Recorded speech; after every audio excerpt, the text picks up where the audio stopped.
Bonjour à toutes et à tous, nous sommes au synchrotron Soleil à Saclay et le but de cette opération, c'est d'essayer de découvrir un petit peu en quoi consiste le synchrotron Soleil, quels sont les chercheurs qui viennent étudier la matière ici. Et aujourd'hui, c'est une journée un peu particulière, hein. Paul Morin est avec moi, directeur scientifique du synchrotron Soleil, puisque ce sont les Users Meeting. On va voir avec vous ce que sont ces rencontres des utilisateurs du synchrotron Soleil. Mais avant toute chose, qu'est-ce que le synchrotron Soleil? Qu'est-ce qu'on fait ici? Et comment ça marche un synchrotron?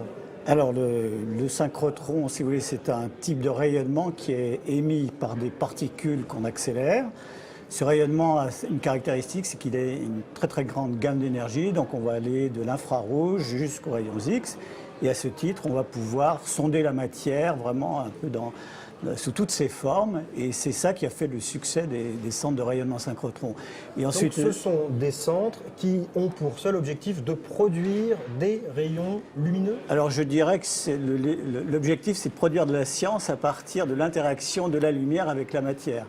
Et donc, on va viser à déterminer soit des structures, soit des propriétés électroniques, magnétiques de la matière.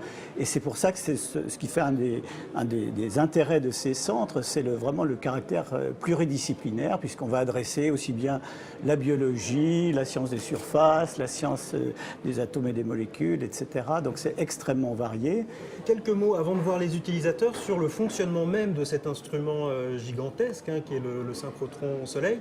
Comment sont produits ces faisceaux de lumière qui vous permettent d'aller comme ça au cœur de la matière? Eh bien, en fait, on stocke des électrons dans un anneau de stockage. Ces électrons ont une énergie considérable, très très proche de la vitesse de la lumière.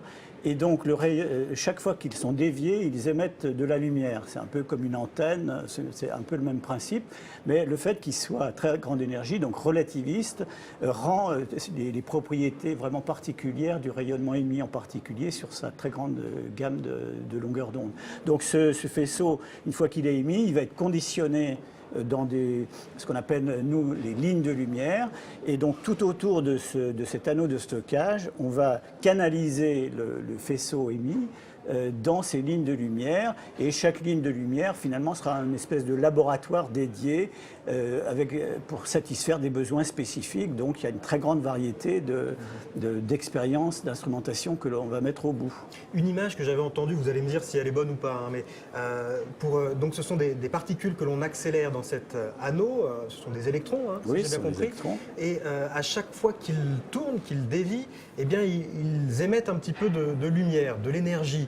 Alors on m'avait donné comme image une voiture qui tourne sur le gravier et qui, en tournant, envoie un petit peu de gravier sur le côté. En fait, vous, ce qui vous intéresse, ce sont les petits graviers éjectés lorsque l'électron tourne. Oui, Elle est bien ma métaphore automobile ou pas du tout? Elle est pas mal si en plus on considère qu'effectivement cette émission, elle est de gravier, elle est en plus synchronisée dans le temps. C'est-à-dire que c'est vraiment des bouffées à chaque fois.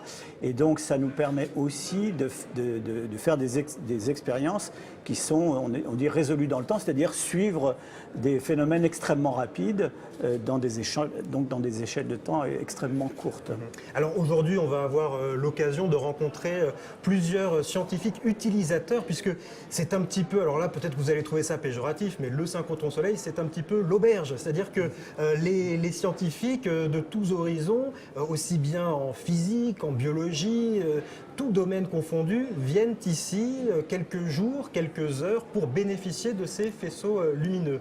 Tout à fait, c'est une auberge pas espagnole mais européenne, parce qu'en fait on a évidemment 3/4 des utilisateurs qui émanent de la communauté nationale, mais on a aussi un quart qui viennent principalement d'Europe. Et donc effectivement ces utilisateurs, lorsqu'ils veulent réaliser une expérience, comme la demande est forte, en fait ils vont déposer un projet. Ce projet va être examiné par différents comités suivant les disciplines, et en fonction donc de la qualité en fait scientifique de leur projet, on va leur allouer un temps de faisceau qui pourra aller de quelques heures pour certaines expériences jusqu'à quelques jours, voire même dans certains cas 2 semaines, mais ça c'est très rare.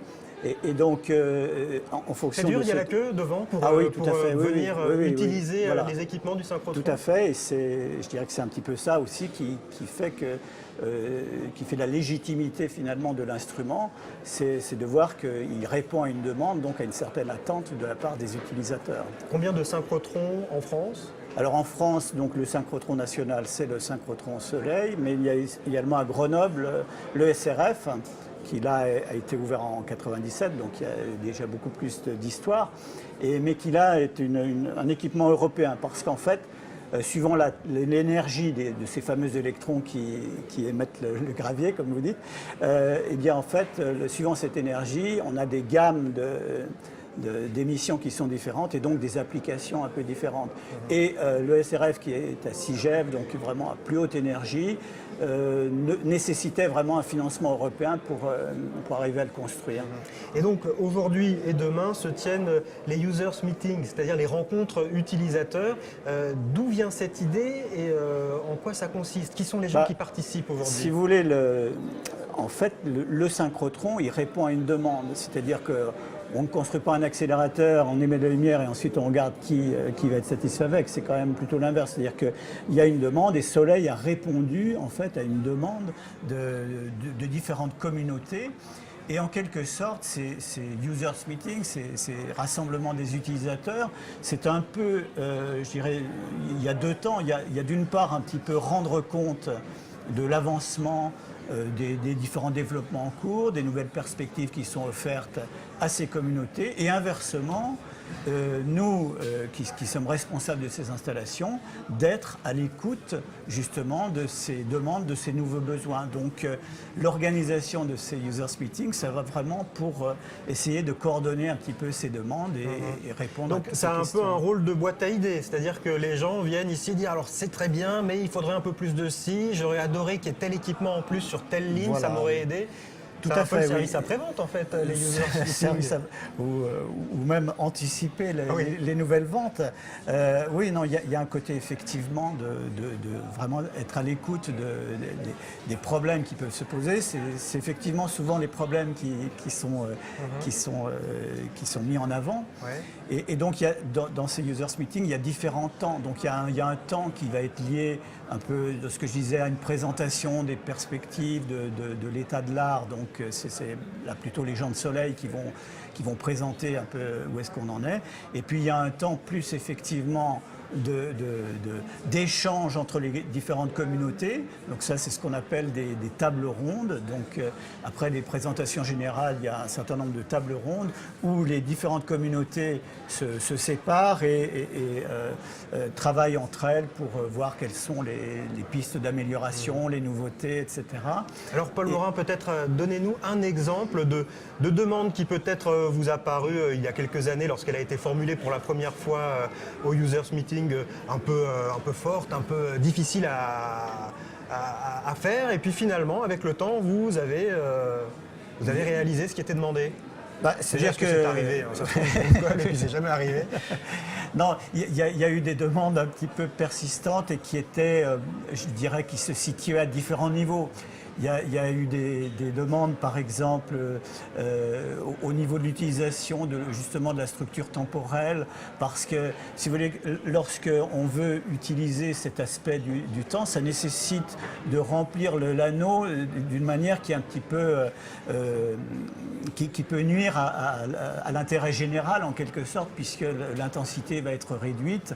Et donc, il faut arriver à bien coordonner ça. Et pour certains utilisateurs ont par exemple été amenés à demander de stocker un seul électron dans la machine. Donc, évidemment, ça ne peut satisfaire qu'un seul utilisateur. Mais ça, cette demande-là, on va peut-être la satisfaire. Mais sinon, donc, on a travaillé justement sur les modes de remplissage de l'anneau pour arriver au mieux à combiner finalement les intérêts de chacun, les demandes de chacun sans nuire trop à l'intérêt général.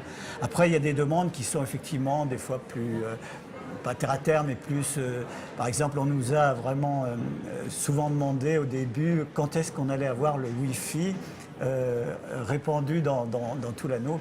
Parce que vous ne l'aviez pas. Alors vous accélérez les électrons, vous faites des faisceaux à des énergies pas croyables, et puis le Wi-Fi, non. Mais après, c'est pas si simple que ça, parce qu'il y a toujours des nécessités de sécurité, comme vous le savez. Donc, ça ne peut pas s'implémenter comme ça. Il faut, pour pouvoir le faire, être aussi en accord avec la législation. Donc, on a travaillé avec ça, et maintenant, on a le les Wi-Fi utilisateurs ont le Wi-Fi dans le synchrotron. Merci Paul Morin. On va pouvoir donc discuter avec différents utilisateurs du synchrotron Soleil tout au long de ces rencontres User Meeting. À tout de suite.